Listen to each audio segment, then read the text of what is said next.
Okay, there. Hi guys! Good morning! This is officially my first back to school video for this year. I'm so excited. I'm going back to school this Monday na. It's Saturday today. It's currently 2:03 p.m. Syempre hindi mawawala ang back to school supplies shopping. That's why we're going out today. And I'm actually done getting ready. Ayusin ko lang yung hair ko konti kasi nagpagupit ako guys.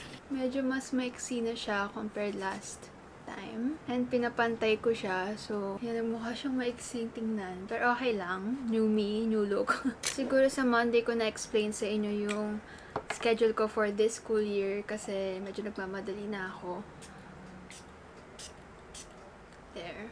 I'm using itong Miss Dior perfume. Super, super love this. Super bango. And long-lasting siya.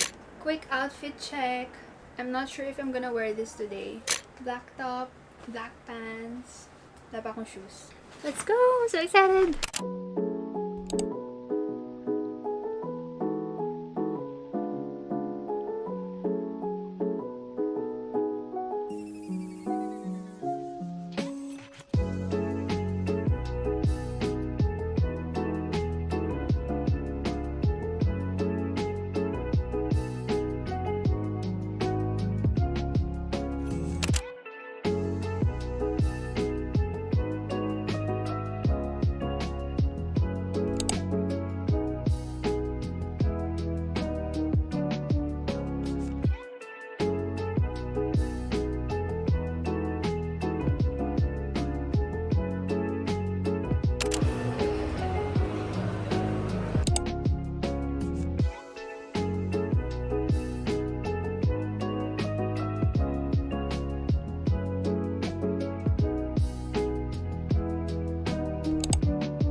It's currently 12:09 and you're probably wondering why nasa bahay pa rin ako. Basically, nagsuspend yung classes namin. First day nagsuspend. Super lakas ng ulan earlier. Actually woke up around 7 a.m.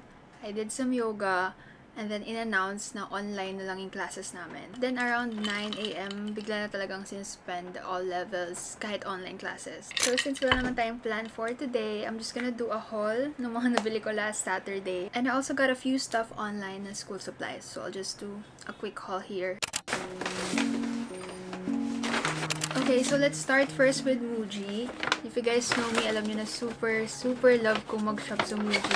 I just went there to buy pens kasi hindi naman din ako nag-handwritten notes na. Usually kapag nag-notes ako sa class, diretso na siya sa iPad ko. So, eto pang ano lang, like exams, ganun. So yeah, I just got their ballpoint, 0.5 pens. And of course, I got the refills, 0.5 din, and yung 0.38. Shopee kasi merong mga nag-resell ng Muji pens.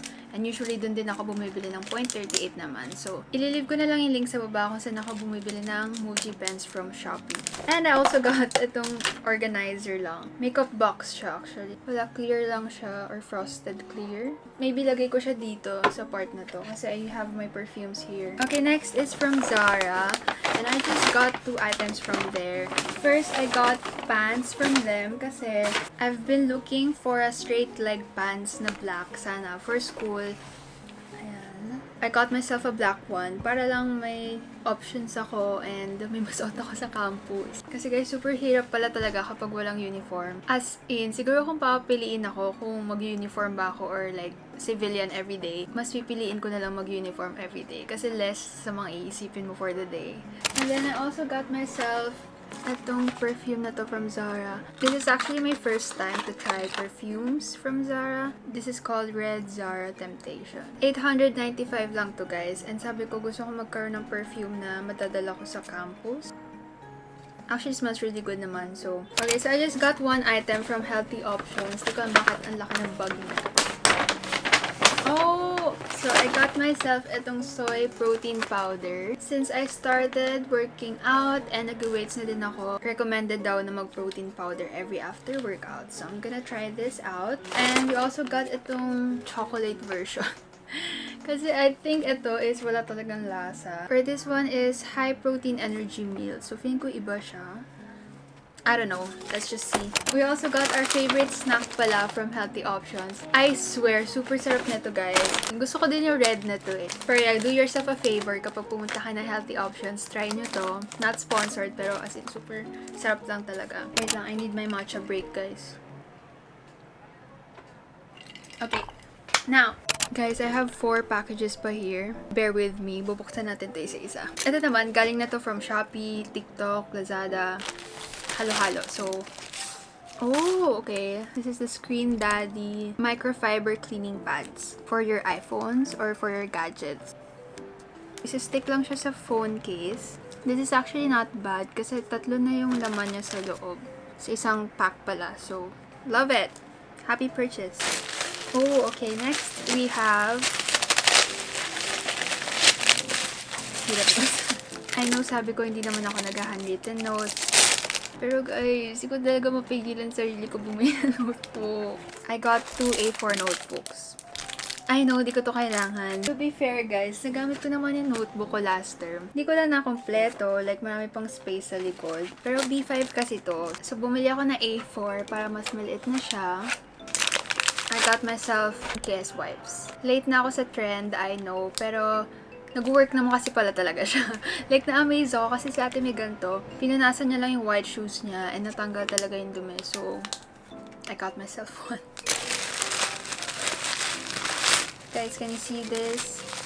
I got myself this pure matcha powder na super sikat sa TikTok. And you guys know, kapag matcha, bibiling ko na agad yan. So, ayan, dinry ko na. And sa store na yun, meron silang chia seeds. So, I just got this one as well.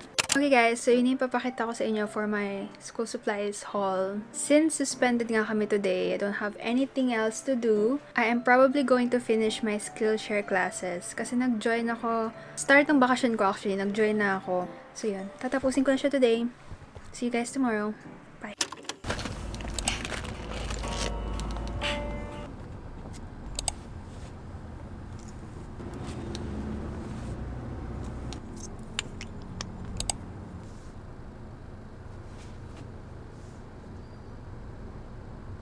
Hi guys, good morning. It's currently 10:23 a.m.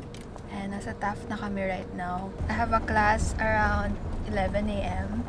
until 7:30 p.m. ako today. Actually, naman lagi yung schedule ko. So yeah, schedule ko parati is 11 a.m. until 7:30 p.m. for both Monday and Tuesday. Buti na lang hindi na-suspend today. First time ko mamimit yung mga blockmates ko kasi ibang block ulit per subject. So yeah, this is just the fit. Of course, I'm wearing black.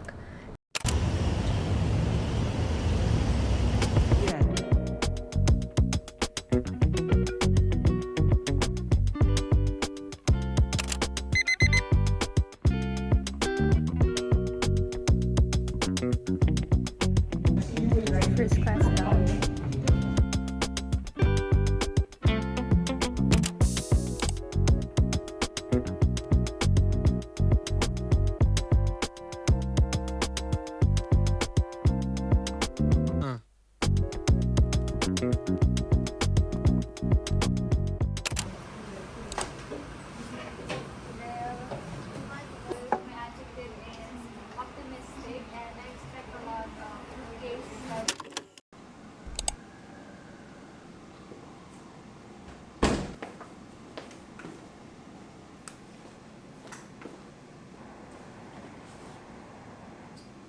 Oriented and really interested in all of the steps it'll take to drive toward these things. And if you find yourself not able to pick, I want you to think about what you would do if no one was judging you and if you were not judging yourself. Good morning guys. It's currently 9:37 a.m. and I'm here ulit sa Taft kasi I have a Wednesday class na. Usually Monday, Tuesday lang ako. But this time I have a Wednesday class kasi meron akong GEF12 which is physical fitness. Something like that. And every 10 a.m. siya. And this is my only class for today. So, medyo napaaga yung dating ko dito sa campus.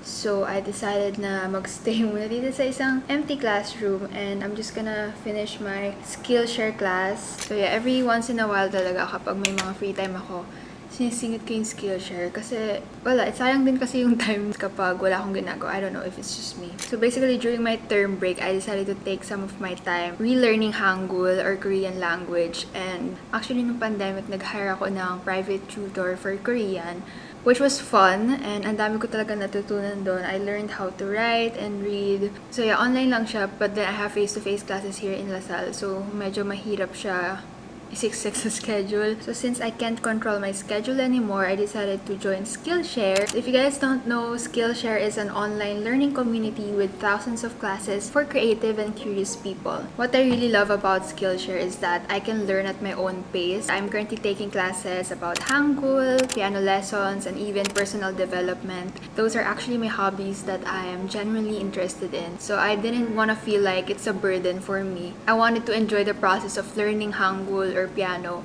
So I decided to join Skillshare because I get to study whenever I want and just enjoy the process of it. So other than that, Skillshare offers a wide variety of classes including animation, graphic design, entrepreneurship, and many more. And I've also explored a class about productivity and time management. And as a college student, you guys know how important that is. The class is called Personal Productivity: 5 Exercises to Make Your Big Goal a Reality by Kate Ahrens. This course is actually curated by Skillshare, and ever since I've joined, I've noticed that my routine has changed. I've developed better habits, like I work out more often. So yeah, I'm not saying this because it's sponsored or what, but when it comes to achieving goals, I personally believe that no goal is too small. Let's say you want to start a business or start a new hobby. I know it can be a little intimidating and scary. However, as they say, progress is progress, and we can reduce the pressure by just starting small. And fortunately, Skillshare is there to guide us through every step. So I'm pretty sure you guys are all interested, but don't worry, we're all helping each other out here.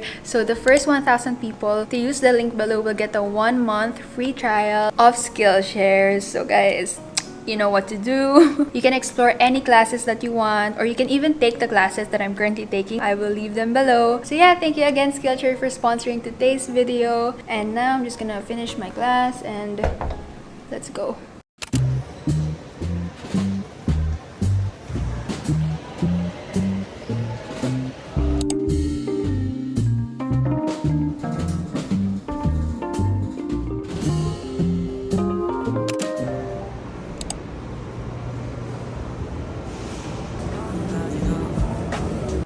우리는 같이 있었고 이제는 네가 떠나도 I don't care about it all. 어젯밤과 함께 떠난 게 넌 나를 전혀 바라보지 않잖아. 우리 둘 사이 관계는 깊지 않아 보여.